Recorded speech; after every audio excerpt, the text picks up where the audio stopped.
welcome back, everybody, to the Jeff Fox Show. And as we've been talking this morning, man, about the New York Knicks and how I grew up admiring this organization, primarily because of my dad, and how it's been rough, man, on Knicks fans lately.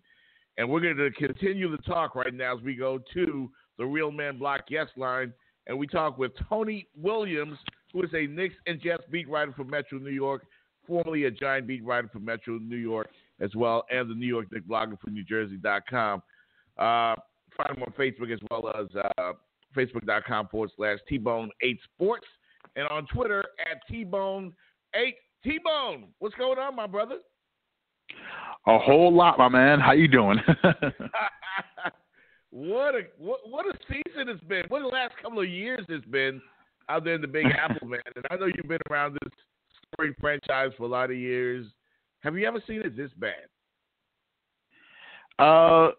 Not really. I would say my first year on the beat, though, was Isaiah Thomas's last year with the team, and that was still with Isaiah and the whole controversy, with the trial, and also Marbury situation was going on. So that was probably a crazier year, but this one is a close second. It's like 1B.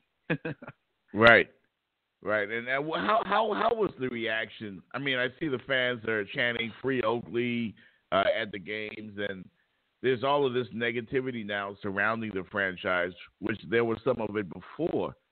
I mean, what's the mood like in New York right now when you mention the word New York Knicks or the name? A lot of laughter, a lot of eye rolls, a lot of tears. It's just been a mess this year, and I think it's probably a bigger disappointment this year because of the fact that coming into this season, there was such high expectations of this team. On paper, entering the season, people thought at the worst they'd be a 5 seed, maybe a 6 seed. No one thought the bottom would just fall out as it has, the last 2 months.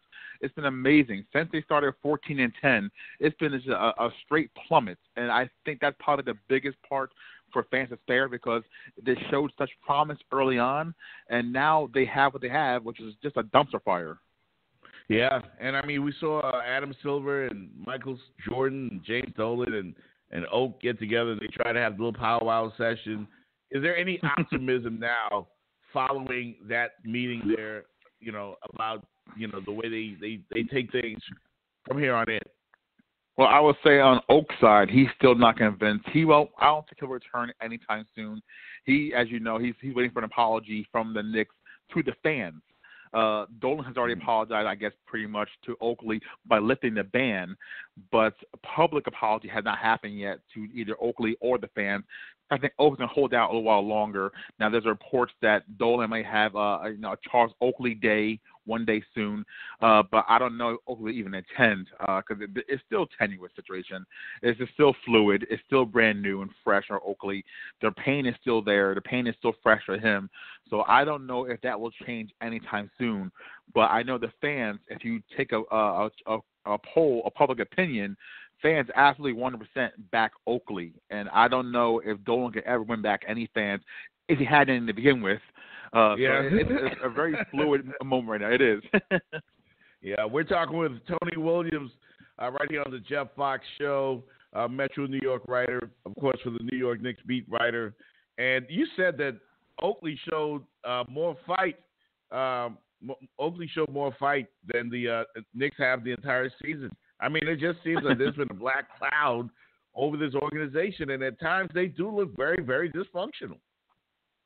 Oh, it's a huge black cloud. It's a huge Addams Family type black cloud hanging over the franchise. Where, like I said, the beginning of the year, it was such high hope and such optimism because this roster, if they stayed healthy on paper, it was a good roster. And you had Derrick Rose, who's had a resurgence of sorts. You added Brendan Jennings on the cheap. You had Courtney Lee there. You added Noah. You got Kyle O'Quinn on the cheap. You got Melo healthy. You had KP6, ascending. And everyone thought this would be the year they finally make a sort of a run in the playoffs. The funny thing is, though, with the Eastern Conference, they're still, as bad as they're playing, they're still about 3 games out of the 8th spot. So there's still hope there to get the 8th spot. Of course, if they get the 8th seed, they're going to be out in the first round. But at least get in the playoffs and see what see what you got. But, I mean, like you said, the black cloud is hanging over this franchise. It's been hanging over this franchise for years. It's the curse of Ewing, and it'll continue for years, I think. You know, there was a point when the Knicks had made the playoffs a couple of years ago under Mike Woodson, and I really had a lot of hope for this organization. And I mean, it seemed like they were right there on the verge of being an elite Eastern Conference team. What happened? What happened is, I'll tell you right now, that year you're talking about, that playoff year, when they beat Boston in the first round, what happened was when they lost, I think, game 1 of the second round at home to the Pacers, and I think it took a sail out of that team and out of that roster. And I think once they lost to the Pacers, I think from there it went downhill fast. And I will always believe this. If they had beaten the Pacers in that playoff round, they would have beaten the Heat. And that Heat had the big three, LeBron, Wade, and Bosh. They would have beaten Miami. I really feel that still. Because during that season series, they beat them, I think, 3 games out of 4. So the Knicks were primed. They were built to beat the big three of Miami that year. But they tripped up in the first game at home to Indiana, and from there morale was lost. And I think they really and from there, it's been one bad mistake and a decision after another.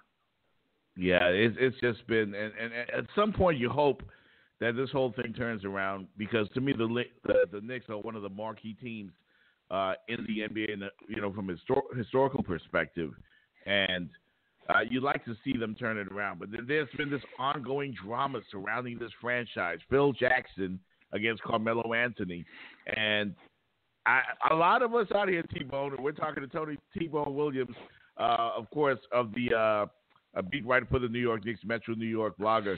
Tony, it's a lot of us that feel that Phil Jackson is robbing you guys up there in New York blind. Like, Phil just doesn't give a damn. Like, what's going on with him and Carmelo? He was once a love child of the Knicks in the 70s. He was beloved by New York and their fan base. Even when he was coaching the Bulls and the Lakers, he was still loved from afar for New York. And that has changed within a year and a half. And he is sucking the soul out of this franchise. And by the first thing he's doing, by sucking the soul out of this franchise and the fan base, is that you don't antagonize your franchise player. And no matter what you feel about him, keep that to yourself. I mean, it is damning on so many levels. It's damning because you're sucking the soul out of the will of your team. You're sucking the soul out of your best player and your franchise player, a future Hall of Famer, and future free agents are going to see this, and they're watching. They're paying attention to this. They're seeing how management is treating their best player. It's not like they're treating some scrub or the 10th man on the bench. They're treating their star player like he has, some kind of disease. Like the Knicks don't want him there, and they're making every effort to show that.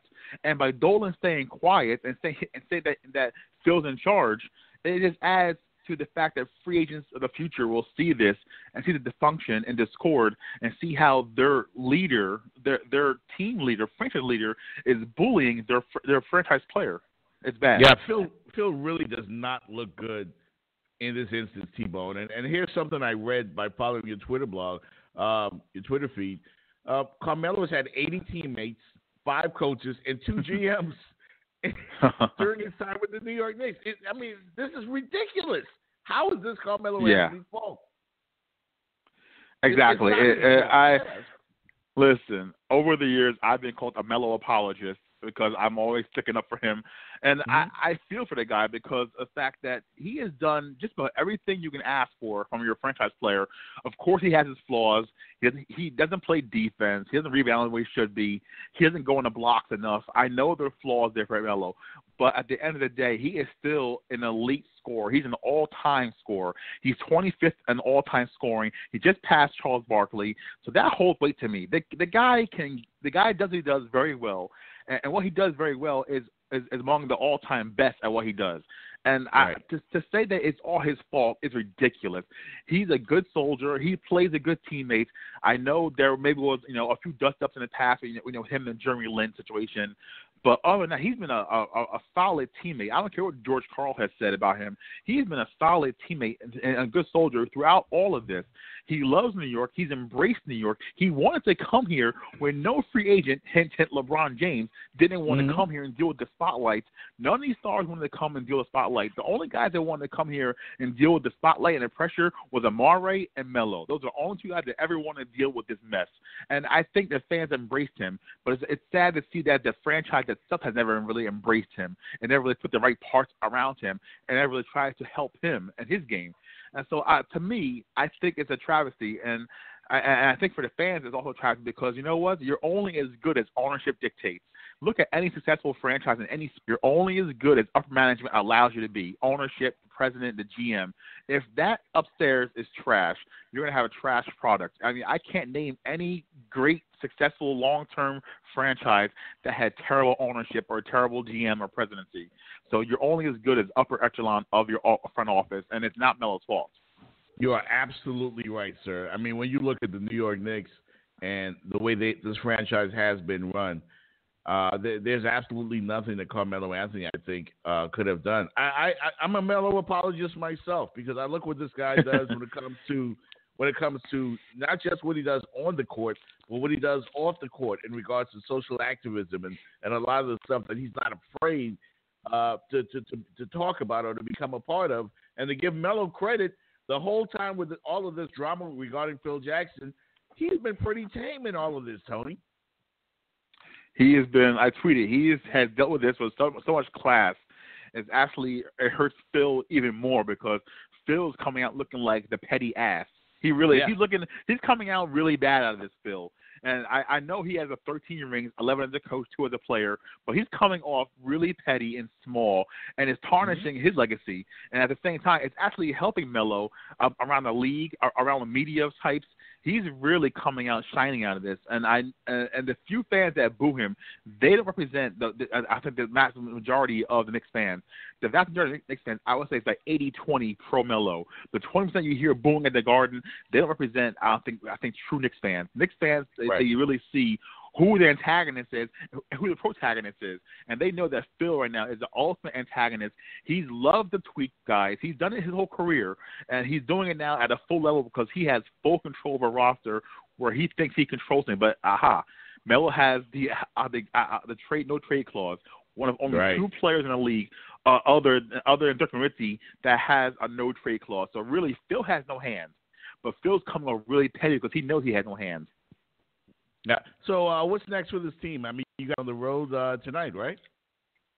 Yes, right now they're in OKC tonight, and I think that's the last game until the All-Star break. I know Kevin Love is out 6 weeks, and he's an All-Star. I don't think Melo gets that nod. I think even if Adam Silver picks Melo, I think Melo declines, which is sad because this might be the last time we ever see Melo at an All-Star game. So if I was him, I probably would take the opportunity to go, but I understand he is weary. His body and his soul and mind are weary, so he probably needs this break, and he needs to get away with his family for a few days. I think the NBA is off for 8 days, so I think he needs his rest and needs to recharge and needs to rethink himself. Any chance, before we wrap it up, follow him on Twitter at TBone8, Tony Williams on the Jeff Fox Show. Any chance this team kind of salvages this season? Because, I mean, you're not exactly totally out of it. You're right there. Any chance they salvage this season and make maybe an impressive showing in the playoffs, leave a better taste in everyone's mouth going into the offseason? Oh, absolutely. The other day at practice, Melo did said that winning is the best deodorant. I mean, it cures all. So if they win and they get in the playoffs, even as an 8 seed or a 7 seed, and they get bounced out in the first round, if they make a good showing in the first round against either Toronto or Cleveland, it's still a pretty good showing, and it's a pretty good building block. I know fans have higher hopes, but if they get in the 8 seed or 7 seed, it's not terrible. Like I said, they're only about 3 games out of the 8th spot after Detroit, so they're still on the hunt. And if they get in and they play the Cavs and there's no Kevin Love, who knows? I mean, I don't think an upset happens, but I think they get at least maybe a win or 2 out of that. And if they get the Cavs in 6 games, I think Knicks fans can say, our future is still pretty bright if they fix things upstairs. And I think that the season is still salvageable if they can get in the playoffs at least. All right, he's T-Bone Williams, Tony Williams, my namesake, right here on the Jeff Fox Show. I'll tell you the secret behind that off air, but you know what it is. It's Tony Williams, man. Thank you so much for joining the Jeff Fox Show. Enjoy the time out there in OKC, man. And let's do this again. Hopefully the guys turn it around up there. It's been a fun soap opera to watch from a distance, but I'm sure it's not any fun in the Big Apple at all right now. It is like bittersweet. It is fun but chaos. Absolutely. Tony, man, thanks a lot, T-Bone. We'll chop it up again real soon, okay? Anytime, brother. Anytime for you. All right, man. I appreciate it. Thanks a lot.